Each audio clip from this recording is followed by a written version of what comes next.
So I'm here today to talk about a new journal article published in Sociology of Health and Illness. It's an analysis of expert interviews about a new HIV prevention technology called PrEP, pre-exposure prophylaxis. Now that involves taking antiretroviral drugs every day, pretty much, to prevent HIV infection. It's highly effective if people adhere to the drug regime. Now what we did 2 years ago is we spoke to professionals around Australia about what they thought about PrEP implementation in Australia and any problems that they foresaw with PrEP rollout. And PrEP is now publicly available through the health system in Australia for people at risk of HIV. So what we found when we spoke to these experts is that they raised a number of issues, but there were two particular problems that stood out. And these were reduced condom use as a result of PrEP, because it's highly effective in preventing HIV, and the possibility of sexually transmitted infections.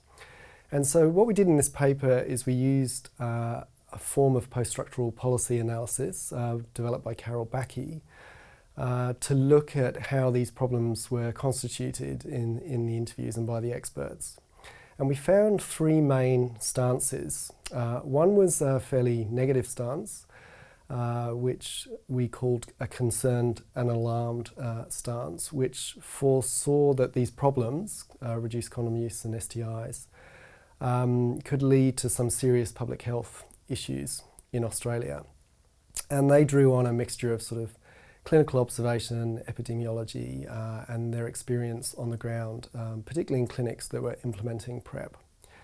The second stance was what we called a neutral or normalising stance, and they questioned the link between the rollout of PrEP and reduced condom use and STIs. And they actually, in some ways, drew on similar evidence to the first group, but they questioned whether these two things were linked together, and they suggested that condom use had already been declining and STIs had already been increasing before PrEP's introduction. And so they said we could wait and see what happened as PrEP was rolled out.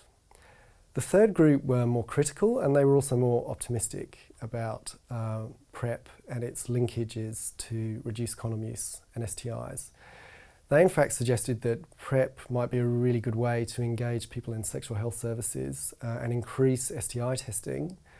And they also were, the people who were critical questioned why people were highlighting such significant problems with PrEP, and they suggested this could actually impede implementation.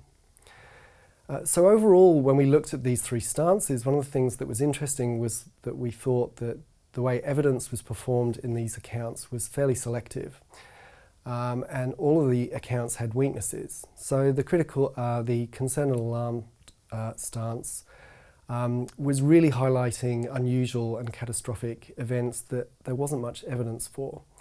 The neutral and normalising stance was kind of assuming that everything was business as usual, when actually there had been fairly dramatic changes in practice as PrEP rolled out.